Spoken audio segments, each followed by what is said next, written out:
اعوذ باللہ من الشیطان الرجیم بسم اللہ الرحمن الرحیم الحمد للہ رب العالمین والصلاة والسلام علی سید المرسلین وخاتم النبیین اما بعد۔ صحیح بخاری باب کتاب الایمان والنذر، حدیث نمبر 6630، اردو ترجمہ۔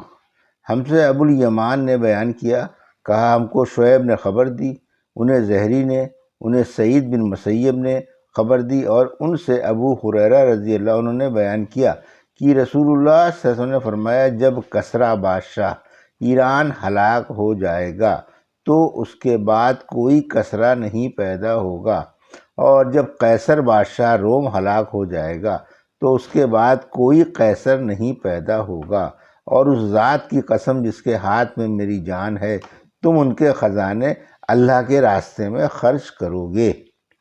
حدیث نمبر 6631، اردو ترجمہ۔ مجھ سے محمد بن سلام نے بیان کیا، انہوں نے کہا ہم کو عبدہ نے خبر دی، انہیں حشام بن عروہ نے، انہیں ان کے والد عروہ بن زبیر نے، اور انہیں حضرت عائشہ رضی اللہ عنہا نے کہ نبی کریم صلی اللہ علیہ وسلم نے فرمایا، اے امت محمد، واللہ اگر تم وہ جانتے جو میں جانتا ہوں تو زیادہ روتے اور کم ہنستے۔ حدیث نمبر 6632، اردو ترجمہ۔ ہم سے یحییٰ بن سلیمان نے بیان کیا، انہوں نے کہا کہ مجھ سے ابن وہب نے بیان کیا، انہوں نے کہا کہ مجھے حیوہ نے خبر دی، کہا کہ مجھ سے ابو عقیل زہرہ بن معبد نے بیان کیا، انہوں نے اپنے دادا عبداللہ بن حشام سے سنا، انہوں نے بیان کیا کہ ہم نبی کریم صلی اللہ علیہ وسلم کے ساتھ تھے اور آپ عمر بن خطاب رضی اللہ عنہ کا ہاتھ پکڑے ہوئے تھے۔ عمر رضی اللہ عنہ نے عرض کیا، یا رسول اللہ، آپ مجھے ہر چیز سے زیادہ عزیز ہیں سوائے میری اپنی جان کے۔ آپ صلی اللہ علیہ وسلم نے فرمایا، نہیں، اس ذات کی قسم جس کے ہاتھ میں میری جان ہے، ایمان اس وقت تک مکمل نہیں ہو سکتا جب میں تمہیں تمہاری اپنی جان سے بھی زیادہ عزیز نہ ہو جاؤں۔ عمر رضی اللہ عنہ نے عرض کیا، پھر واللہ اب آپ مجھے میری اپنی جان سے بھی زیادہ عزیز ہیں۔ آپ صلی اللہ علیہ وسلم نے فرمایا، ہاں عمر، اب تیرا ایمان پورا ہوا۔ حدیث نمبر 6633 اور 6634، اردو ترجمہ۔ ہم سے اسماعیل بن ابی اویس نے بیان کیا، کہا کہ مجھ سے امام مالک نے بیان کیا، ان سے ابن شہاب نے، ان سے عبیداللہ بن عتبہ بن مسعود رضی اللہ عنہ نے، انہیں سیدنا ابو ہریرہ رضی اللہ عنہ اور زید بن خالد رضی اللہ عنہ نے خبر دی کہ دو آدمیوں نے رسول اللہ صلی اللہ علیہ وسلم کی مجلس میں اپنا جھگڑا پیش کیا۔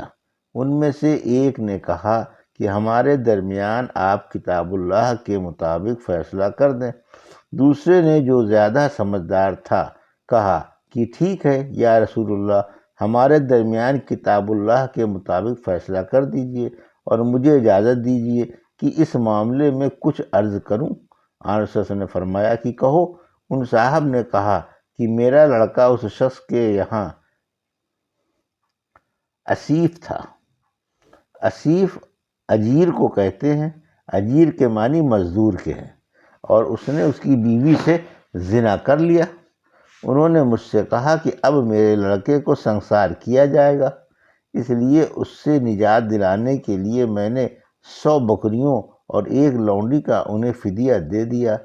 پھر میں نے دوسرے علم والوں سے اس مسئلے کو پوچھا تو انہوں نے بتایا کہ میرے لڑکے کی سزا یہ ہے کہ اسے 100 کوڑے لگائے جائیں اور 1 سال کے لیے شہر بدر کر دیا جائے گا۔ سنساری کی سزا صرف اس عورت کو ہوگی۔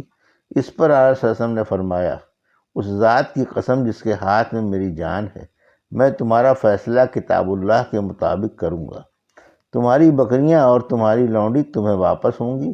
اور پھر آپ نے اس لڑکے کو 100 کوڑے لگوائے اور 1 سال کے لیے جلا وطن کر دیا۔ پھر آپ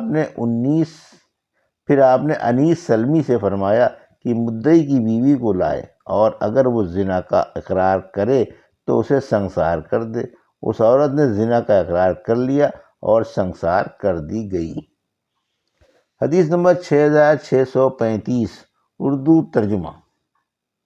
مجھ سے عبداللہ بن محمد نے بیان کیا، کہا ہم سے وہب نے بیان کیا، کہا ہم سے شعبہ نے بیان کیا، ان سے محمد بن ابی یعقوب نے، ان سے عبد الرحمن بن ابی بکرہ نے، اور ان سے ان کے والد نے کہ نبی کریم صلی اللہ علیہ وسلم نے فرمایا، بھلا بتاؤ اسلم، غفار، مزینہ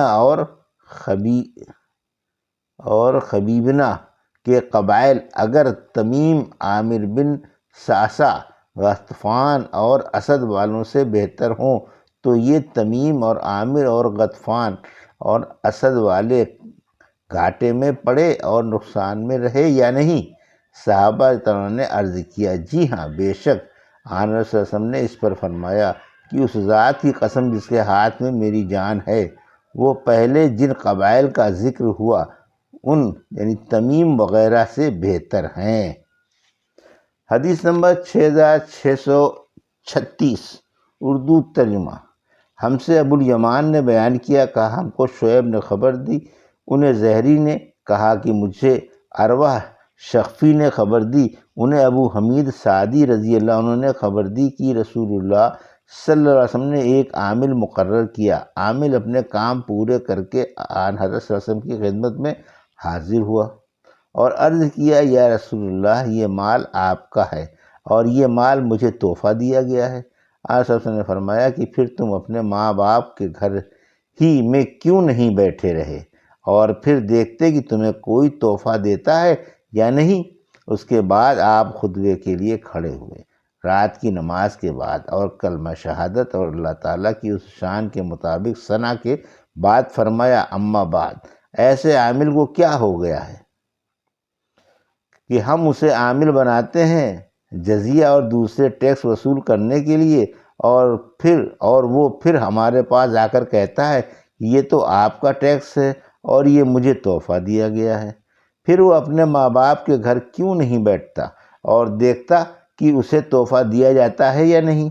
اس ذات کی قسم جس کے ہاتھ میں میری جان ہے، اگر تم میں سے کوئی بھی اس مال میں سے کچھ بھی خیانت کرے گا تو قیامت کے دن اسے اپنی گردن پر اٹھائے گا۔ اگر اونٹ کی اس نے خیانت کی ہوگی تو اس حال میں لے کر آئے گا کہ آواز نکل رہی ہوگی، اگر گائے کی خیانت کی ہوگی تو اس حال میں اسے لے کر آئے گا کہ گائے کی آواز آ رہی ہوگی، اگر بکری کی خیانت کی ہے تو اس حال میں آئے گا کہ بکری کی آواز آ رہی ہوگی، بس میں نے تم تک پہنچا دیا۔ حضرت ابو حمید رضی اللہ عنہ نے بیان کیا کہ پھر آن صلی اللہ علیہ وسلم نے اپنے ہاتھ اتنی اوپر اٹھایا کہ ہم آپ کی بغلوں کی سفیدی دیکھنے لگے۔ ابو حمید رضی اللہ عنہ نے بیان کیا کہ میرے ساتھ یہ حدیث زید بن ثابت رضی اللہ عنہ نے بھی آن صلی اللہ علیہ وسلم سے سنی تھی، تم لوگ ان سے بھی پوچھ لو۔ حدیث نمبر 6637، اردو ترجمہ۔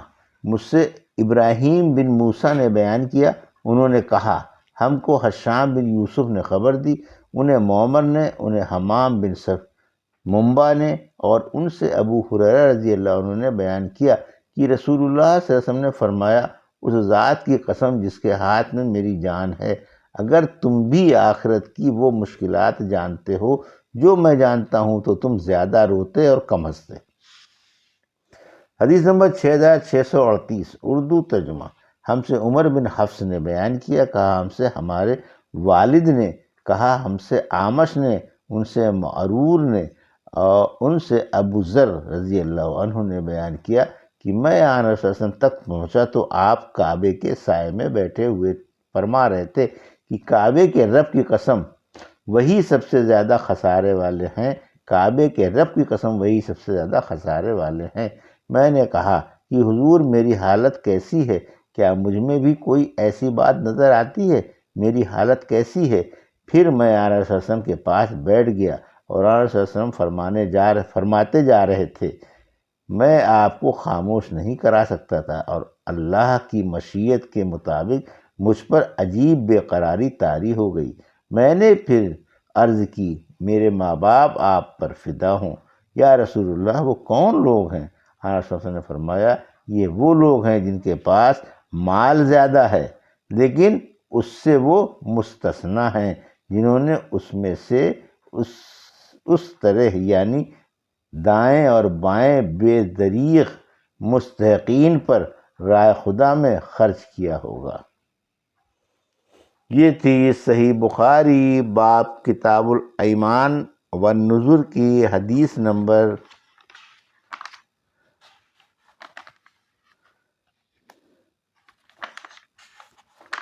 6630 سے 6638 کا اردو ترجمہ جو ابھی آپ نے سماعت فرمایا۔